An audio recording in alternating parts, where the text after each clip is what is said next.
বাজানো মানুষ যখন জন্মগ্রহণ করে, জন্মগ্রহণ করার পরে আজান দেয়, কিন্তু এই আজানটার নামাজটা কখন হয় আপনারা সবাই অনেকেই জানেন আলেমদের আলোচনার ধারাবাহিকতায়।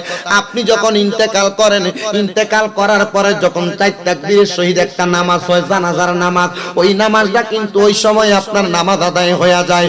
ও বন্ধুরা, কিন্তু মানুষ যখন জন্মগ্রহণ করে, জন্মগ্রহণ করার পরে মানুষ ইন্তেকাল করে কি করে না? ইন্তেকাল করার পরে আপনাদের এলাকার মধ্যে মানুষ যখন মারা যায়, একটা কাপড় দিয়ে মানুষের শরীরটা ঢাকনা দিয়ে রাখে। ঢাকনা দেওয়ার পরে এলাকার মানুষের মধ্যে যেই ব্যক্তি মানুষকে গোসল করায়, ওই ব্যক্তিকে আইনা তারা সুন্দর করে গোসল করাইয়া দেয়। গোসল করানোর পরে 4 জনে 4 কান্দে লইয়া 40 কদম হাইটা যায়। 40 কদম হাইটা যাওয়ার পরে ওই মানুষটাকে নিয়ে কবরে নামায়। বিসমিল্লাহি ওয়া আলা মিল্লাতে, বিসমিল্লাহি